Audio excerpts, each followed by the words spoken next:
Welcome to News Now Alberta. This is Special Ed.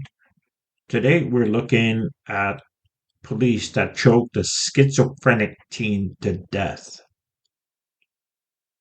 Cops with Confederate helmets choked to death a black teenager. Yeah. Let's go to the video.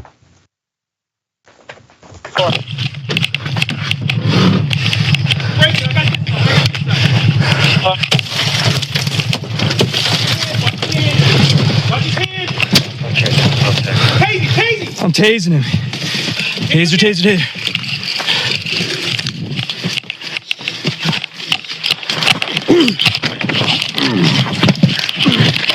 Hey, just hit me. Jump on, jump on, jump on. Help up here.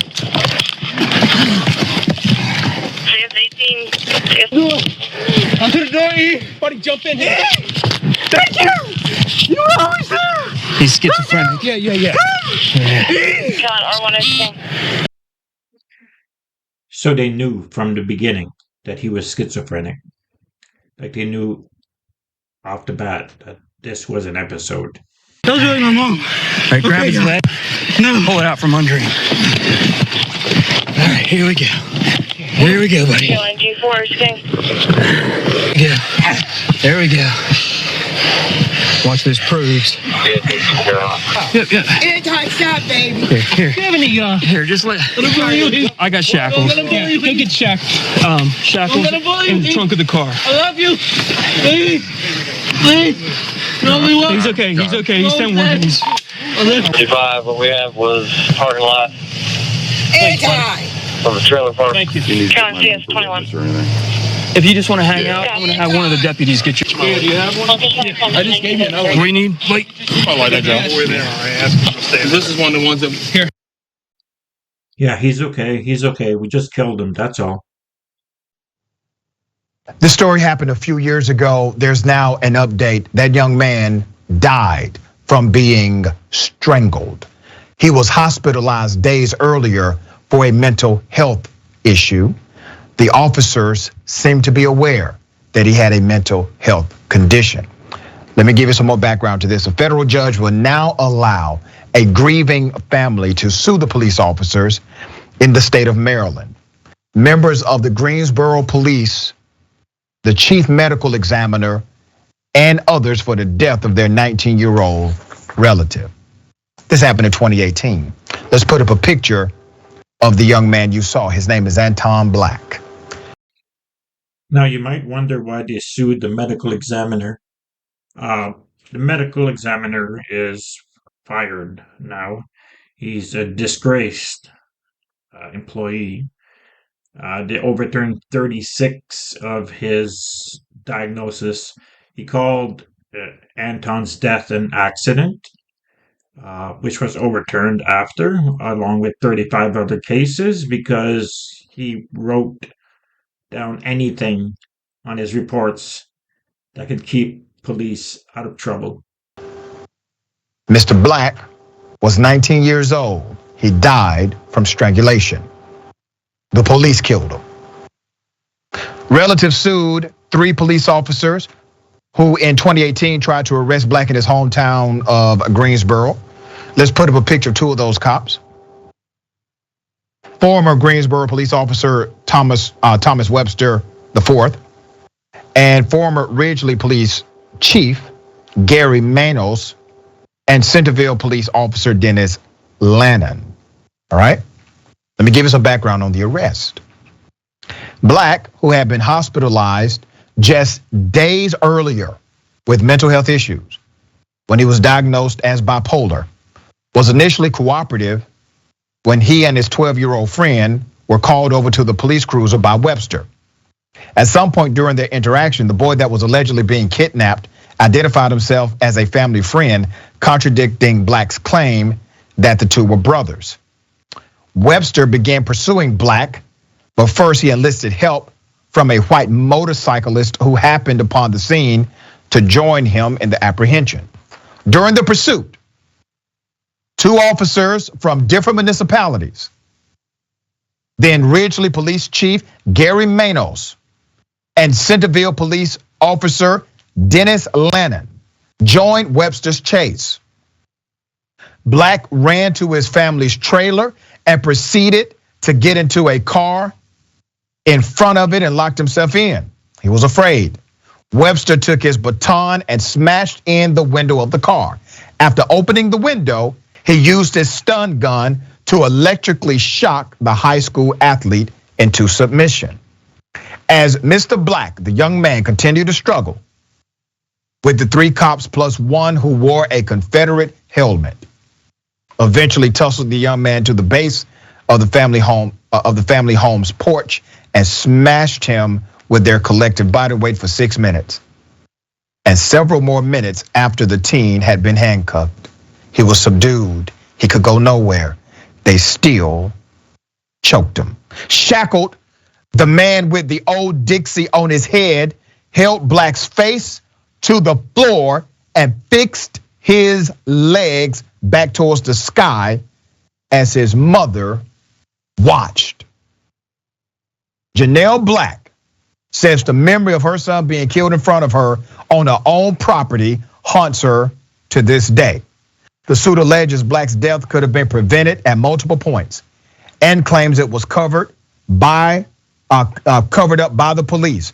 3 small towns and a state medical examiner's office. On January 19th, Blake declined to throw out the lawsuit's claims that police used excessive force. So that means the family is free now to actually sue. No qualified immunity here. That means a judge has found what these officers did. There's enough evidence here to say they were acting outside of their scope of duty. Because if they were within their scope of duty, qualified immunity would automatically apply. Qualified immunity is such crap. Cops kill people all the time and get away with it. This time, they were able to sue for $5 million or a $5 million settlement. And worst part is the police chief, the only thing he got is that crap of becoming of an officer. The only thing he was charged with, even after a judge found that they were responsible for the death. So he got nothing, basically.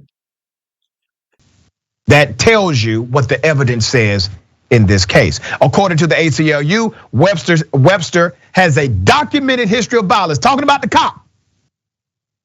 The cop has a documented history of violence and excessive force against Black residents in particular, even before joining the police force. This is a history that Black had known and mentioned to his mother before the conflict that took his life. Still, the Caroline County State's attorney declined to bring the case before a grand jury, citing the medical examiner's ruling that the teen's death was accidental from sudden cardiac death. All right, so here's what you have. You have a cop who has significant background against Black folk, violating the rights of Black people, wearing a Confederate helmet. You got a cop wearing a Confederate helmet, killing a Black suspect in their custody, already subdued. You then have a prosecutor who's unwilling to prosecute, citing the cover-up from the medical examiner. The medical examiner knew that if I say it's accidental, they will likely not be able to prosecute these cops who are connected to 3 different jurisdictions. This was a multi-jurisdictional issue. You had multiple jurisdictions involved in the death of this one child. Ms. Dahl, as an attorney, you know the significance of a judge saying, I am going to set qualified immunity aside. You can go after these cops. What are your thoughts here? Yeah, I think the family has a very strong case, and also civil damages, what they're pursuing there has a lower standard. It's only preponderance of the evidence.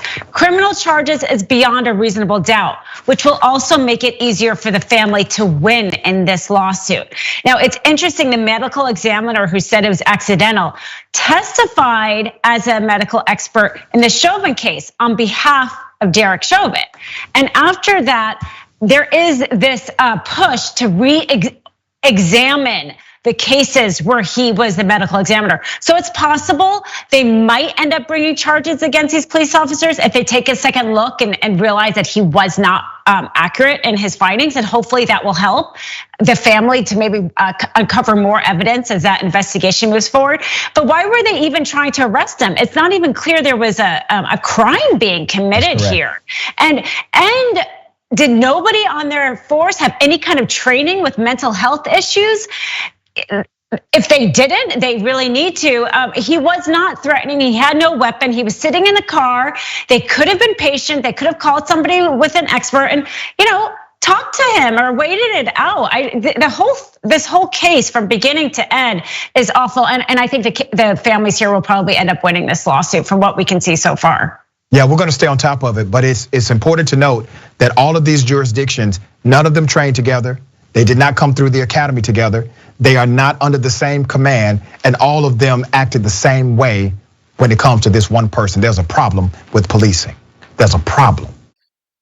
So I don't see that they brought these cops back to trial even after it was noted that the medical examiner lied on his report. Now, this is beyond cover-ups. So 3 different jurisdictions, so they all acted the same. They all acted the same with the schizophrenic kid as if that's their training. Now, this lawyer was right. He was sitting in the car doing nothing wrong. Wait it out. Get a medical expert there. Wait a bit till he comes off of that episode. Like, they didn't have to break down the window and choke this guy to death. What do you think of this? Let me know in the comments. Please like, share, and subscribe. Thank you.